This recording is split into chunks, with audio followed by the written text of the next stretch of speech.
Hey everybody, this is Rydo and we're back with another live stream of Hearthstone. I could have sworn I've already been streaming for an hour and 30 minutes, but according to my own clock, that is not true. I've only been going for an hour. So, we got 3 victories to get this one done. It's no longer here. And we're getting back up to rank 20. I need to get Druid and Rogue victories and then Shaman and Mage victories while playing ranked. This is one of those scenarios where it would help a little bit if people wanted to jump on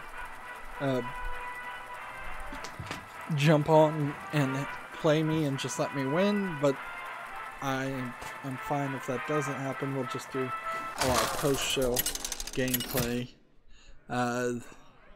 We're going through the news, and when I run out of news, that'll be the end, and that almost certainly will happen in the next 45 minutes. I always do. And that's good, but I'm still in this weird position because I am really busy. Like, even more busy than I thought it was for the Christmas holiday. I'm not getting a lot of work done on my channel. I'm not getting a lot of work done anyway. In the middle of also having my seasonal affective disorder or whatever it is that makes me just more tired in the winter, there's just a lot of other things that have managed to all happen here. One of which being the new expansion that comes out on the 7th. Where I'll have to stream and do all that expansion. I'll try to do all of that. Heck, there's a chance I'll miss all of it completely.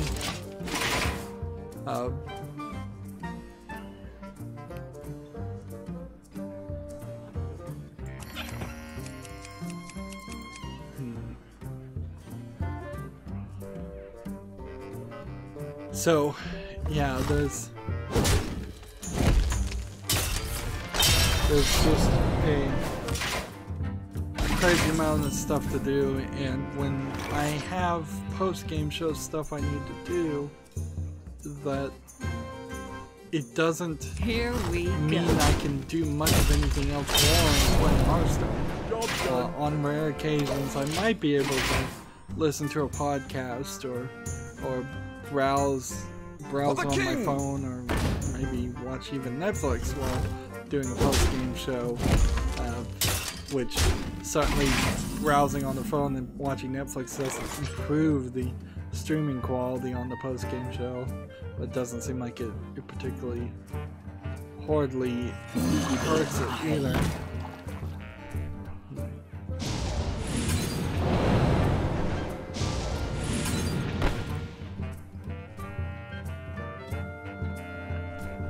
Here we go. The main things I need to do don't build into an easy way to do that at the same time. Moving on with video game news, let's just hurry up and get it. Metabots Classic has a debut trailer. It's a 5-game collection due out December 21st in Japan. Metabots, which was a pretty popular series in the late 1990s and early 2000s, hasn't really been that popular lately, as far as I know. So this is a collection of Metabots 1 through 5, which came out for the Game Boy and Game Boy Color between the years 1997 and 2001. And let's watch the trailer. Like, I could see a resurgence. It's like a 20th year anniversary. I could see a resurgence of that idea, but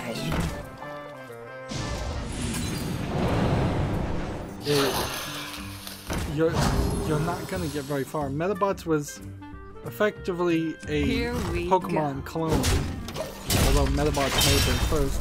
Metabots is slightly different because you're not fighting with animals, you're fighting with robots, and when you defeat a robot you collect a weapon apart or ability chip or something from your enemies, but yeah, the games look very much like the Pokemon games.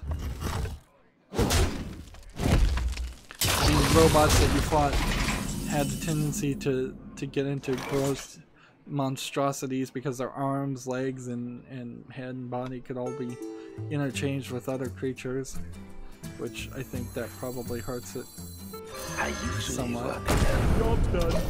But yeah, there's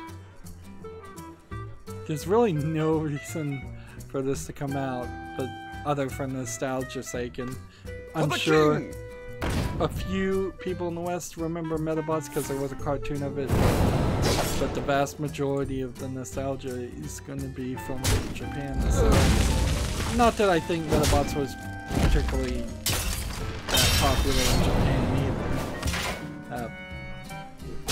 But I guess on the other hand, if you were to search all of Akibara for a Pokemon today, you might have more trouble than you would think to find one. Here we go. I'm sure you could, but it's not going to be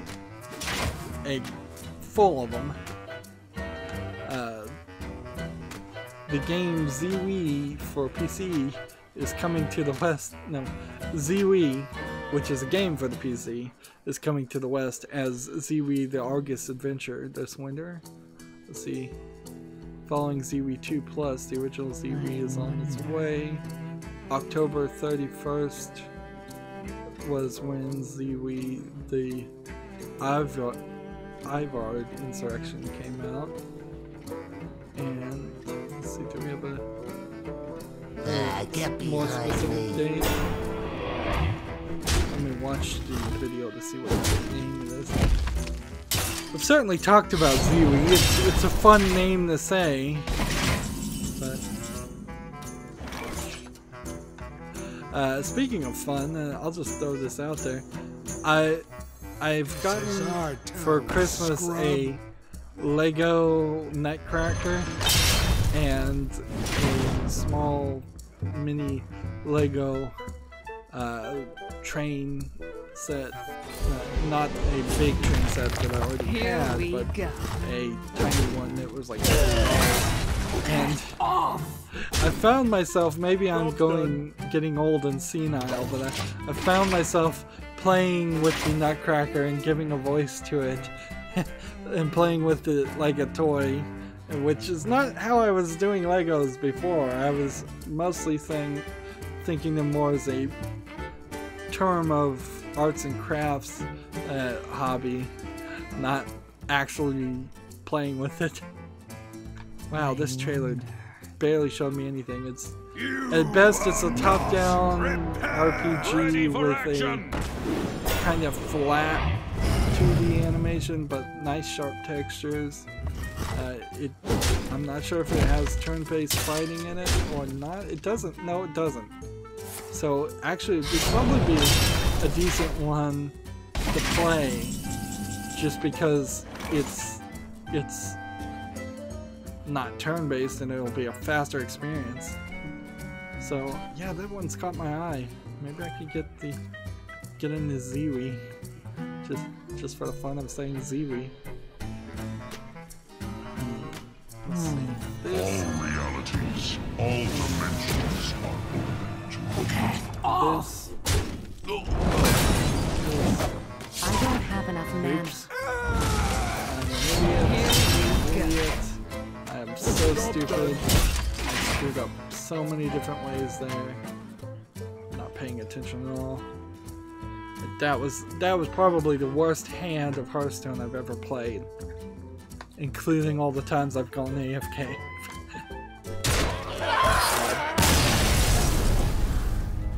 There's a game called Maki Wars, or Makai Wars, M-A-K-A-I, that's launching spring 2018 in Japan. This is a new one, so let's see.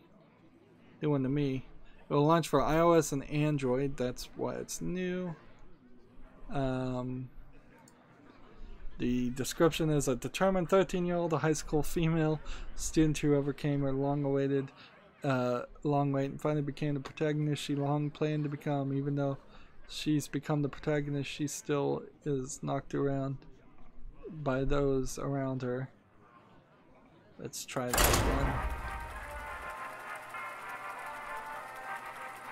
again. This looks like it's in the Disgaea universe, but it's also just a cell phone game, so who cares?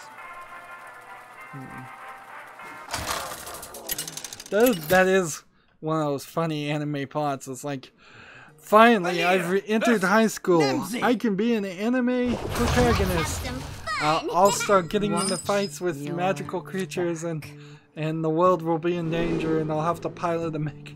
Just assume that that's the case, and then all the other students probably are looking at her like she's crazy. There's a Eurogamer article about how Call of Duty World War II trivializes history. Can a game represent the true horror of the Holocaust? I don't think people would want to play that game, honestly. The Holocaust museums and sections that talk about the Holocaust in particular don't get visited that much. Because people just don't want to be reminded of that. It's important that people generally know what happens, but do we need to know every single story and every single horrible thing that happened? And is that fun? Because at the core of it, video games generally want to be fun. And it's not the kind of horror fun that I think most players want to play. So yeah, sure, every World War II game trivializes all violence, not just the Holocaust. They have been doing that from the beginning. Even when it was just a few pixels on an Atari game, and it was supposedly a war game at that point. You were always trivializing murder. You were always trivializing death. Non-video games have been doing the same, certainly. Other forms of entertainment often trivialize it. Let's see. The Producers is a great example of a play that trivializes World War II and satirizes Hitler. Legions I command. And The Producers was made by a prominent Jewish person. So truth is found. Yeah, that's just how media goes, and it's kind of ridiculous that the implication here is that video games have to always take things seriously. Right now we have Wolfenstein, The New Order, and The New Colossus. Why do you call? Both of which trivialize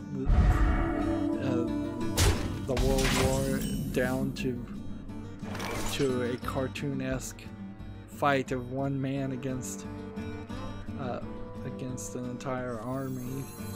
They've taken over the world. Here we go. Job done. There's a Mega Man 30th anniversary live stream set for December 5th, also known as Rockman. Those games have been out since 1987. I don't know if they're going to announce anything, but you know, Mega Man is the kind of third wheel, if not fourth or fifth wheel, of action platformer games of the old. They were always incredibly difficult games, and here we go. Why did it only works on the first game, I guess.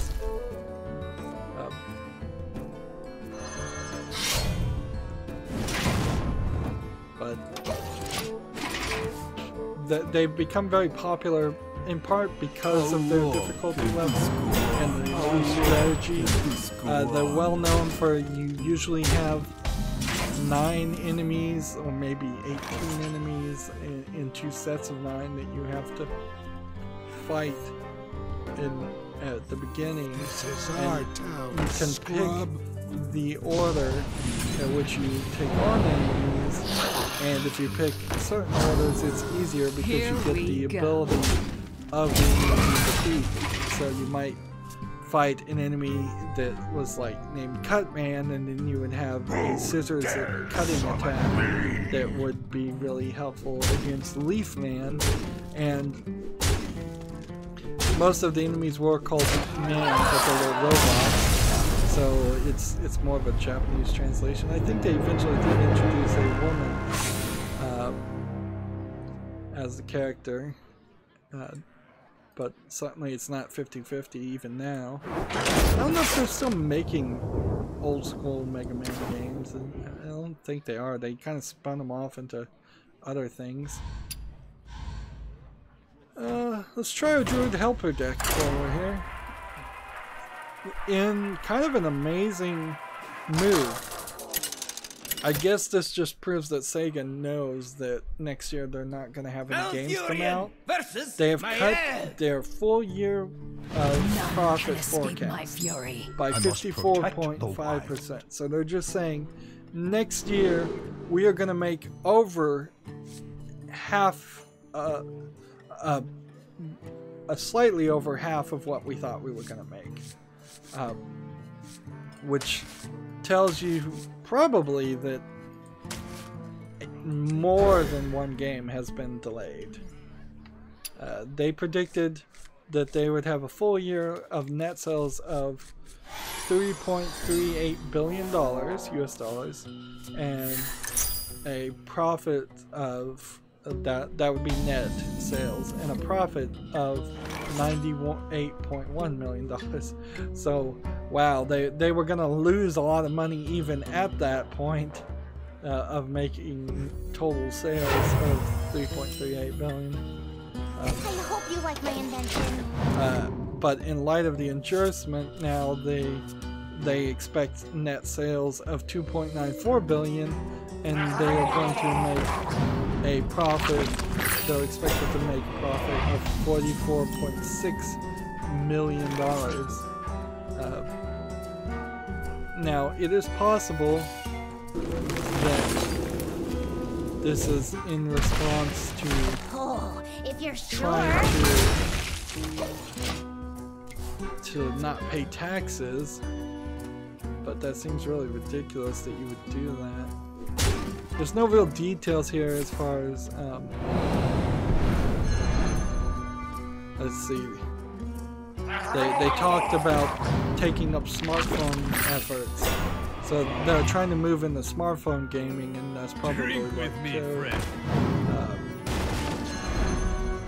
what is killing it. Now, I have a tinfoil hat theory that all of the major Japanese companies are just owned by the mob, so and very possibly, in that, if you believe that theory, could be the case of the mob just not wanting to make profit above board. And if you even get away from that, Sega is owned by a parent company, so it could very well be that they need to take the losses in the video game section of their company to offset profits they're making in their insurance division, or their bowling alley division, or their car sales division, because Japanese companies do have these mega corporations that just are doing so many different things that aren't vertical monopolies, but they certainly probably don't help competition. That's something that they're trying to do more of in the United States too, is have companies want to merge, and they want to own different companies that do different things instead of just focusing on the things that they are good at. Because at the end of the day, any CEO, any board member thinks they can run one business as well as they can do any others, and in a lot of ways they're right, because the decisions they make have very little to do with what the end product is. But that's also where you get the fact that management puts in loot boxes into Battlefront 2 and doesn't seem to have a clue. So the heads of darkness probably should know what they're selling and know their product better. Moving on with the news, Ubisoft apparently is seeking a mobile AR and blockchain developers for its mentorship program, which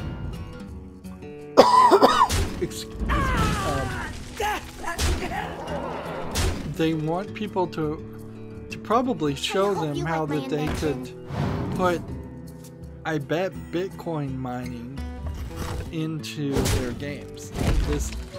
That's what I'm thinking this means. It says participants work through a 6-month-long customized program that sees them work closely with Ubisoft staff, entrepreneurs, and external experts to develop technology that will, in the company's world, shape tomorrow's entertainment. Participation is program free for the developers selected. So they're not even gonna pay people to help them program this. And this is not a mentorship program. This is exploitation of a desperate workforce.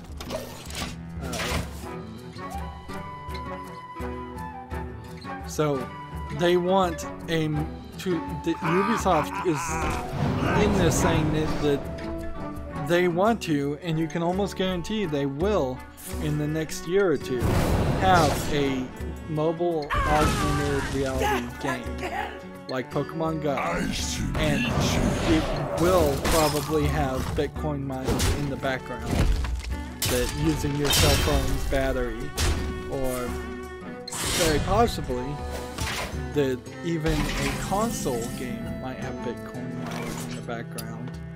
So we can see this Gadgets and Gazette always gets the scoop. Controversy happening a mile away. More websites every few weeks get caught in Bitcoin mining on the website. So you just being there somehow mines Bitcoins using your CPU for the website. All the while, usually it's the same websites that are full of ads. Anyways. Let's see. Let's skip to the job listing for now. There's a game called Crossing Souls for PlayStation 4 and PC, launching February 3rd. What's this game? It looks a little weird. It's a Devolver Digital game. Okay, that explains the weirdness.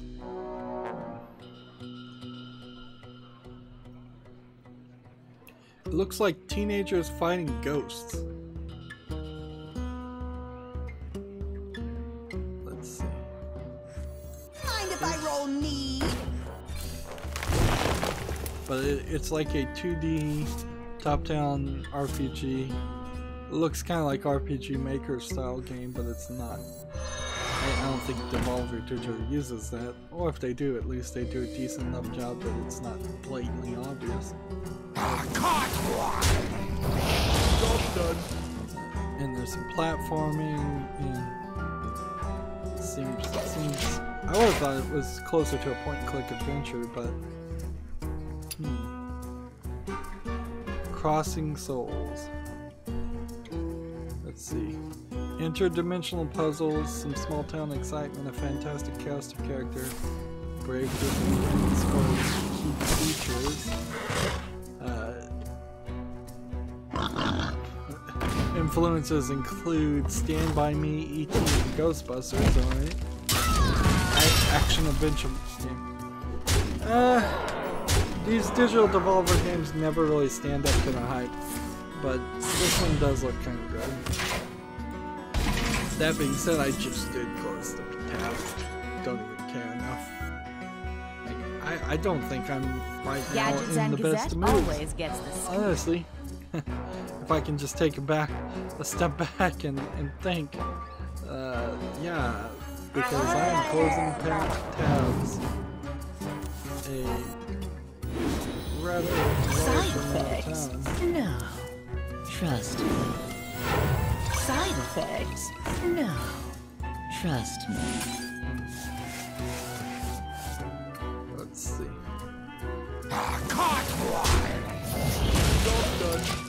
There's a game called Song and Memories for PC on December.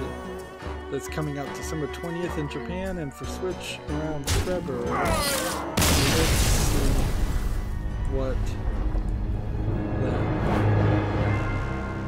it's about. Where did it go? Let's see, a bunch of anime girls sitting. Seems like they're sharing lunch or eating lunch. Or passing around an empty plate. Still trying to get that final Druid of Rogue victory.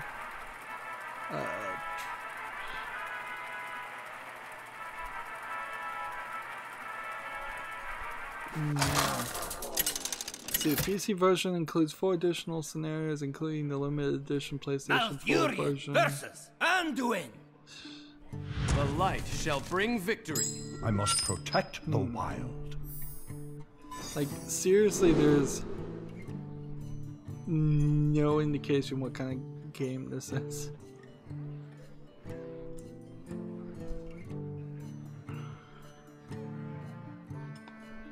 Like, no indication at all.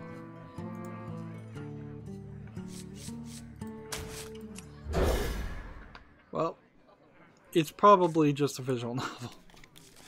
When in doubt, if you see anime girls, it's a visual novel. Let's see. Sword Art Online Fatal Bullet has detailed a new functionalities, weapons, skills, and gadgets. Job's done. Which I guess doesn't really mean anything unless you're interested in playing a Sword Art Online game, which I'm still not sure has a single player experience with. This is the gun season of Sword Art Online 2, so it's probably the least interesting of the parts you could do, because that the gun RPG depicted in the anime was boring looking. At the very least, the first 2 seasons that were more fantasy looked like they were actually interesting games to maybe play. And I believe part of the issue there is just a factor of the different companies making different seasons of Sword Art Online. So no consistency there. A game called Azayaka na Irodori no Naka de Kimi Rashiku is coming to PS4 and PS Vita, probably only in Japan, or that needs to be really translated. The last part of that, Kimi Rashiku, is the name of a character because there's a comma after that. And if I was to very much struggle, let's see, if I do this, I could kill 2 characters and move forward. Or I could do this.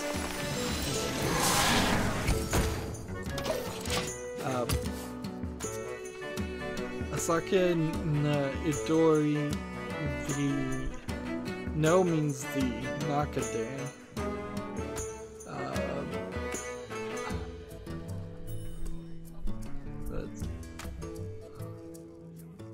I have no idea what that would translate to.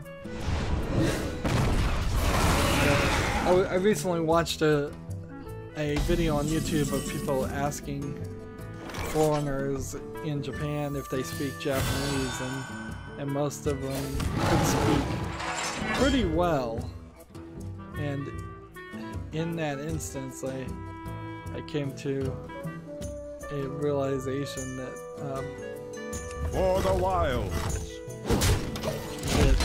my understanding of Japanese is very, very lacking, even more than I thought it was. Let's see, what is this game? The protagonist transferred into a boarding school, sharing a room with a boy who was in his grade. His roommate was the son of the famous kabuki actor, also performs promising Onigata female role actor. So yeah, kabuki actors sometimes would play them female roles. However, he found out his secret by accident. He was actually a girl. Okay, so now we know that's a very anime plot. There, for the moment, their relationship changed completely. However, this was not the type of he was not the type to take advantage of the situation, but instead he wanted to pretend to protect her secret. So it's gonna involve several things. What to do? If I do this right now,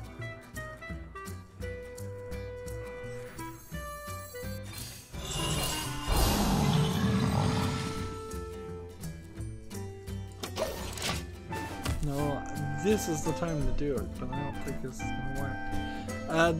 This seems like a little bit too complicated a story to ever come out in the West, but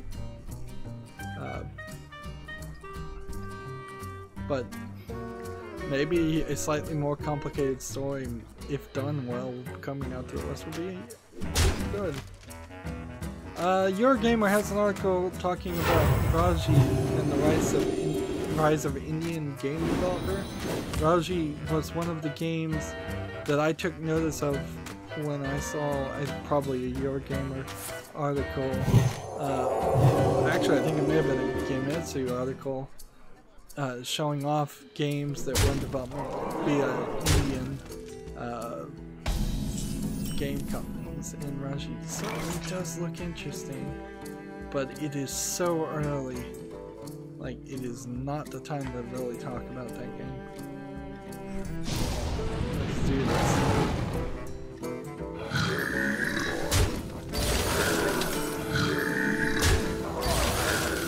For the wild. Let's kill this one. Kill this one. 4, 8, 12. There we go.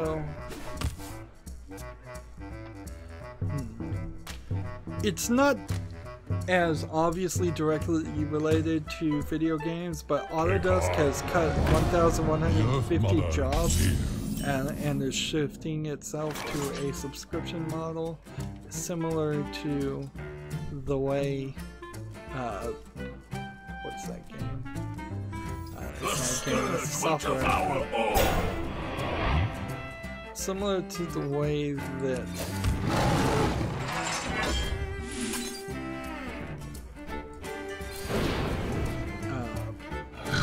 Adobe Photoshop works. For the wild. Adobe Photoshop is now, for most part, only available as a subscription model style software. And Autodesk makes 3D modeling and drafting software. I think they're a little bit more known for originally making drafting software, but apparently they also make 3DX Max, Maya, Stingray, and Scale Forming, all of which are used in 3D printing and 3D modeling games and a lot of things. And by cutting 1,150 jobs, that's around 13% of their entire workforce. It may also be, though, that almost all of their software might be as good as they're ever going to get. Now, AutoCAD is the drafting software that I was taught when I took drafting in school, which was a very fun elective to take, even though I knew I was never going to use it. It was something that was slightly related to video game development in a time when you didn't have a lot of video game development electives you could take in high school. And I tried to take them all. apparently, last February they also laid off 925 employees. It might also very well be that Autodesk has been purchasing companies, but this article says they were the creator of these softwares. I wouldn't be surprised if 3ds Max or Maya or Stingray or Scalephone were derivatives of other games or things.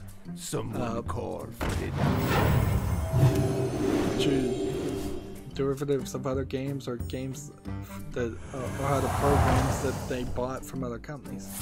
Now the industry secret though is while Autodesk is in a few cases industry standard, it isn't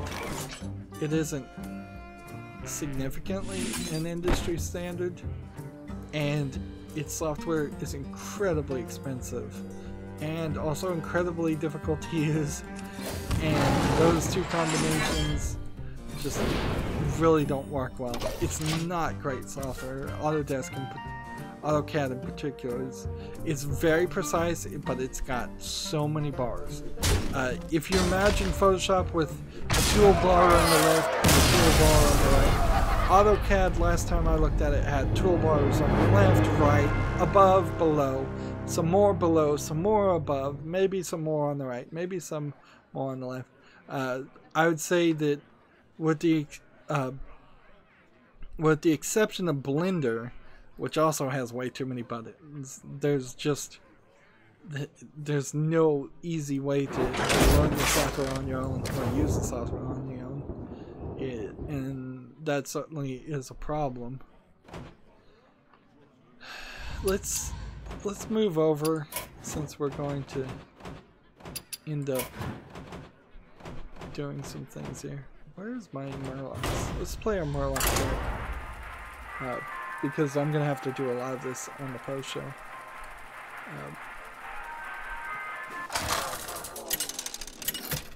Let's see. There's a to the Humble store, and there's a Yogg's Cast Jingle Jam 2017. Pay $5, and what do you get? Well, they're giving all of the money to charity. That's nice. But when you buy a $35 bundle, we'll give all the money to charity, and you'll get to unlock. You get new games unlocked through December 25th. Get the bundle early because supplies are limited, and check back with each new gift. So you get a $5 shout out on the Yogscast stream if you spend $5 and a Team Fortress 2 badge, and then $35 gives you Rust, Dungeons of the Endless, Cube, Director's Cut, Gary's Mod, and then there's just a bunch of Christmas boxes all the way till December 25th. So, who's to know what other games? Now, for $35 to get over 25 games, I think it's, if I was to guess, seems like more than 25 you're gonna get, maybe over 30. That would be a really good deal if you're a new Steam user. It may not be that good of a deal if you already have a bunch of games, though. Greetings, traveler. Pay attention to this here. And get this done. We do have this job listing. I may have already talked about this. Toys for Bob is hiring a senior animation tool engineer. Toys for Bob is looking for a dynamic senior animation tool engineer to join our team to create the next generation of history award-winning best-selling games. Never heard of Toys for Bob, but I bet they're gonna tell me about them themselves. Responsibilities: collaborate with the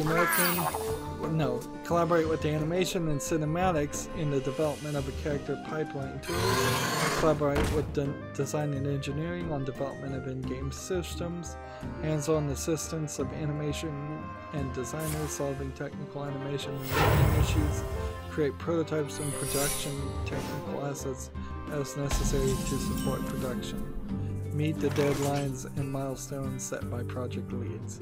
I don't like the way that's phrased, because that really seems like do all these things and then on top of that meet whatever deadlines we create, regardless of whether they make sense or not. I should have attacked with this.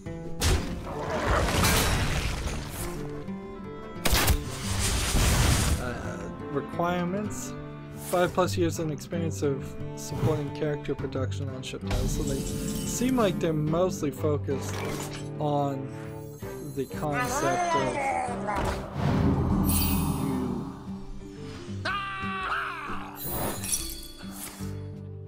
oh, it was just a freezing trap. Interesting. We'll see if I kill this one. This.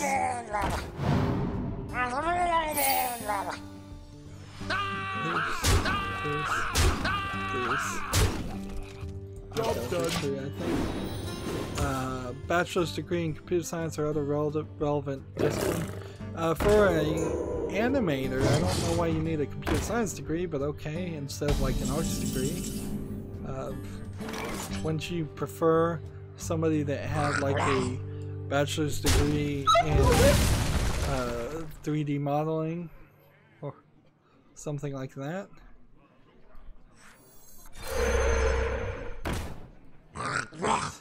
I don't think I can kill enough of these Murlocs to finish my quest. Interesting. Exceptional communication and organizational skills. Always put that on your resume, kids. Every single job wants that. Extensive experience working with game engine animation systems.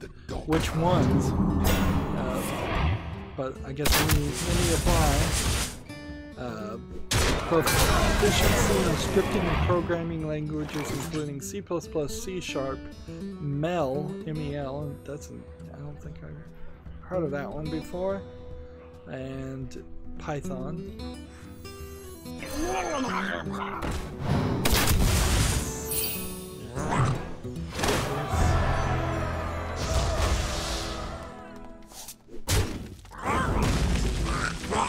Give it one.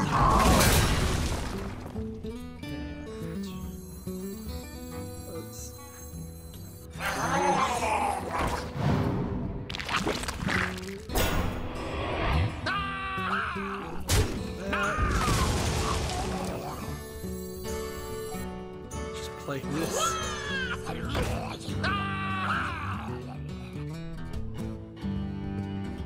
There is little time. Let's just get rid of this.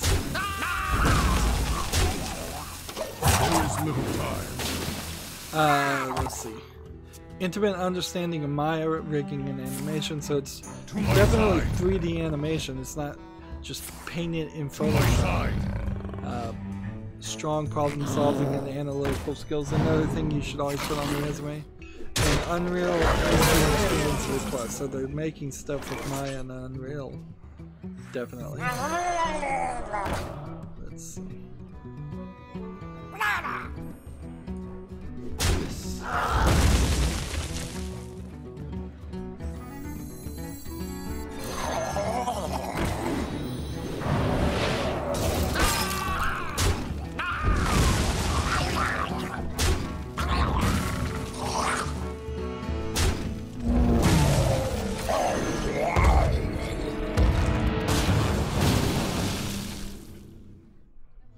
And not a single Murloc there that increases the attack. Let's see. Toys for Bob is a band of ingenious makers and magicians. Seriously, never work with magicians. Just ask Randy Pitchford. Ask anybody that's worked for Randy Pitchford.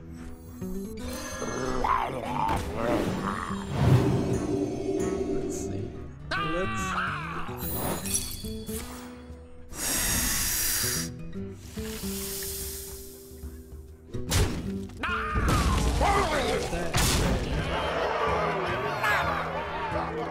One of those.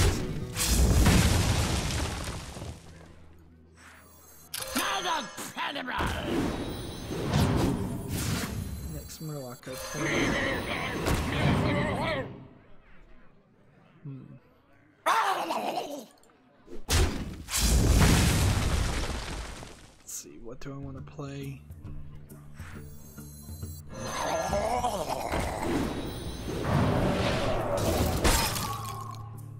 And one hand is let's see. Magicians who've been developing whimsical AAA console games for 25 years. We play in former military hangar that's been converted into a colorful, tiki-themed dog-friendly paradise just 20 minutes north of San Francisco Golden Gate Bridge. Wow, what a way to sell your company. It's like, come develop in a converted military hangar that's been tiki-themed. Best known for inventing the toys to life genre of Skylanders. Ah, now I know this company.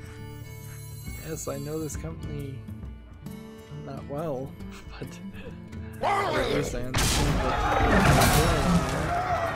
And because Skylanders is not going to succeed for much longer.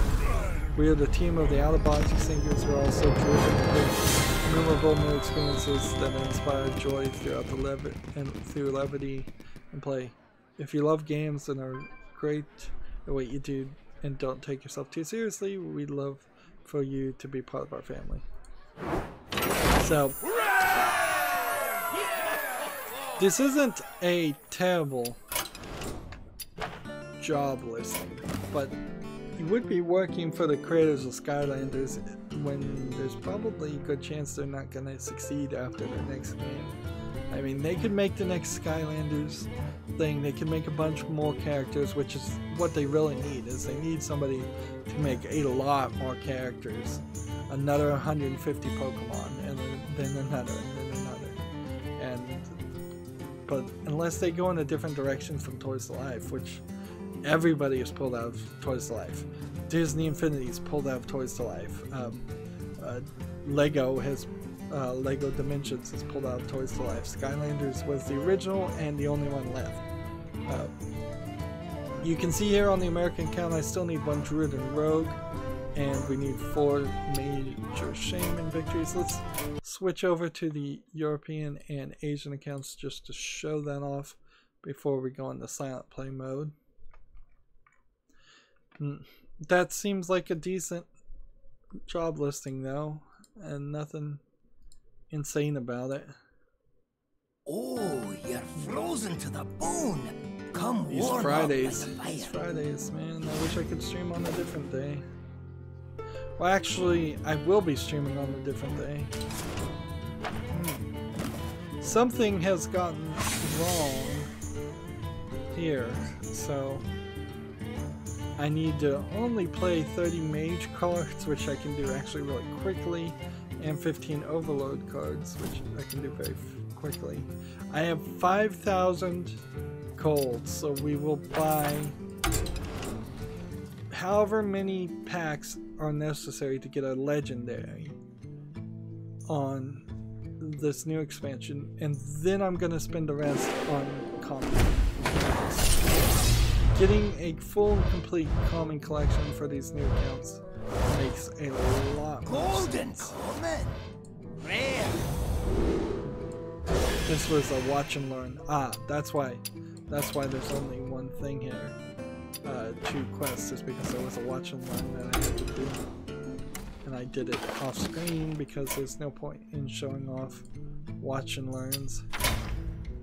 2 of those cards were extra, and then if we type in new, we can look at what we got. We got 1 counter spell new, we've got the Blood Imp new, which we're disenchanting,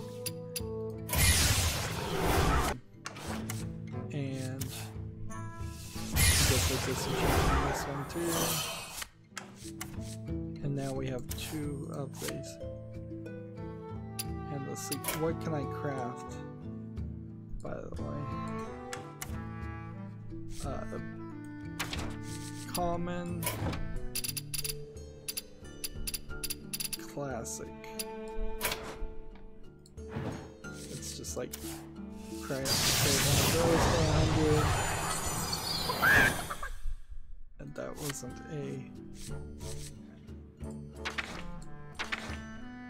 one of these.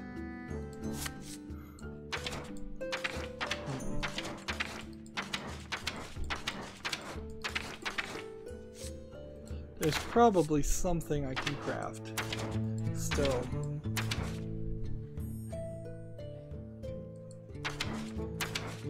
Here we go. So 2 gold turned into 2 common. Although this wasn't a common, this was a rare. So that won't even be that much to do on the European account. Let's look at the Asian account. And I'm gonna scroll down my Twitter feed and just see if there's anything new worth mentioning. Busy night, but there's always room for another. Here's somebody painted a picture of an adult character from The Walking Dead, that girl. What was her name? I forgot. Let's see, Druid or Hunter or 3 from any class. Let's play that one out. Play 30 Murlocs, deal 100 damage. I've already done some. And we will be playing ranked on all of these. And then win 3 games. And we don't have anything to do there. Already logged into these accounts, and that's why you didn't see it. Do have some new cards that will, right now, since the new expansion is about to come out, we need to mark the new cards as seen so I can deal with the new cards. On the Asian account, I'm keeping gold just to see which way works better. Now, if I go into crafting mode and I click kobolds, and I still can't see the new cards. That's what I figured.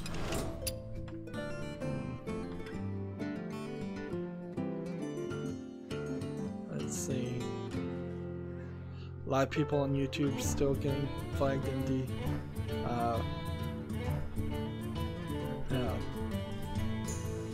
a lot of people getting flagged.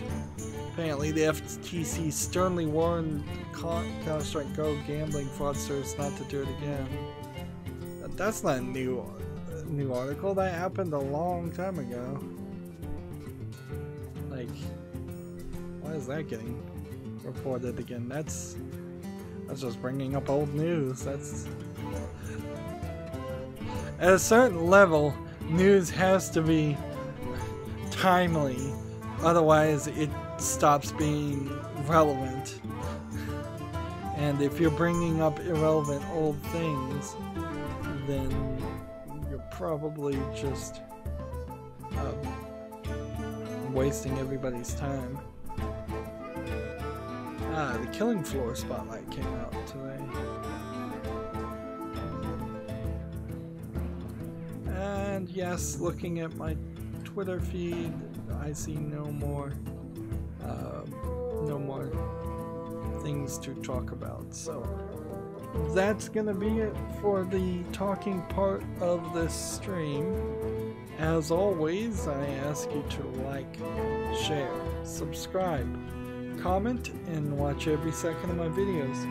If you want a friend to follow me on basically any social media sites, there's a whole bunch of links down below. Thank you for watching. Have a good evening.